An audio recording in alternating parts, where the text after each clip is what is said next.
बड़ी दूर 7 समुंदर पार मेरा वीर कैनेडा दे विच बैठा ते उत्थे बैठा महफिल साडी वेखण। अल्लाह पाक ओहदी यादी करे।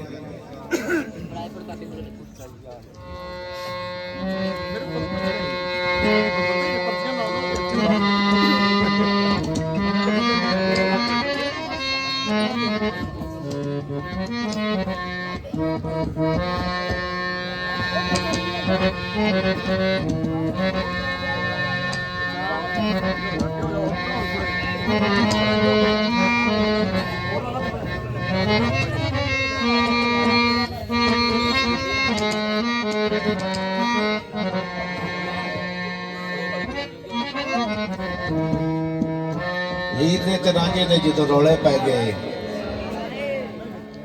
लोगों को पता लग गया कि इन्हां दा इश्क चलदा है। रौला पैंदियां पैंदियां कैदो दे कान दे विच गल पै गई कि यार जिहड़ी तेरी भतीजी आ ओहदा ते इस तरह इश्क चलदा रांझे दे नाल। हुण जिहड़ा हीर दा बाप सी ओह सी चूचक। कैदो जा भज्जा गया अपने भरा दे कोल। उन्हें आख्या भाईया तू इत्थे परया ला के बैठा है ते काम ते बड़ा खराब हो गया है।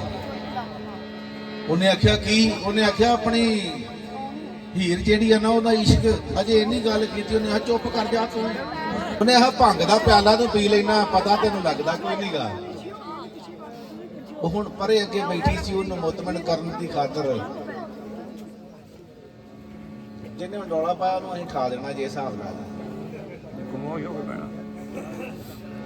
पर इन्हूं मुतमन करने की खातर आंदा यार इहदी किहड़ी गल करदे, इह ते नशई है बंदा है। तो बाबा जी दी कलम मुठी सरकार फरमाउंदे ने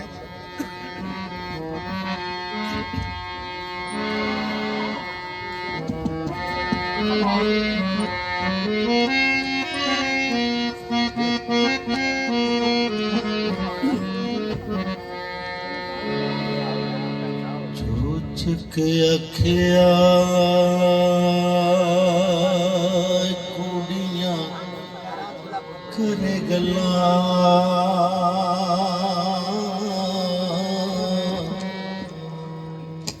हीर खेड दी नाल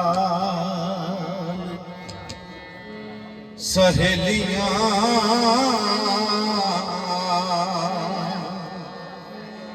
दे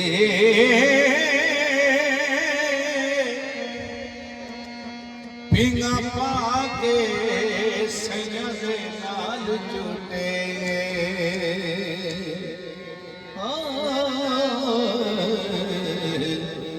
त्रिंजण जोड़ दे विच हवेलियां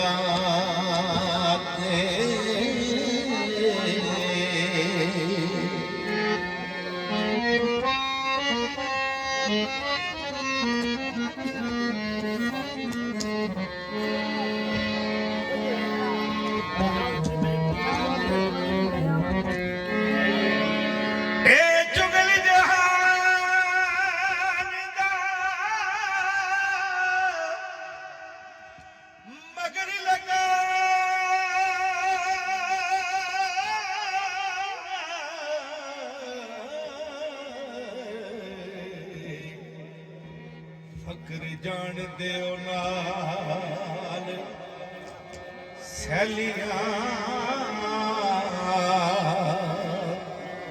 दे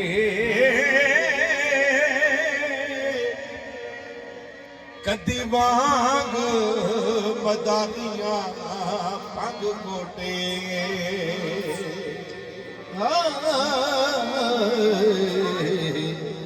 कदी जा नचे नाल चिलिया दे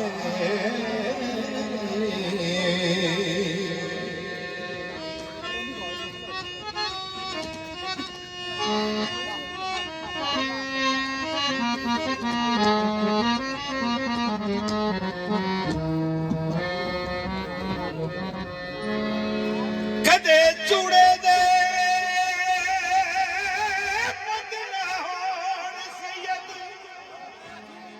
ਕੋੜੇ ਪਤਨੀ ਹੁੰਦੇ ਗਲੀਆਂ ਦੇ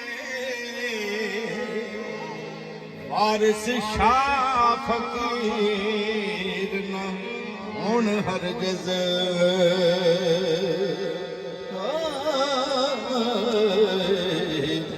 ਪੁੱਤਰ ਜੱਟਾਂ ਤੇ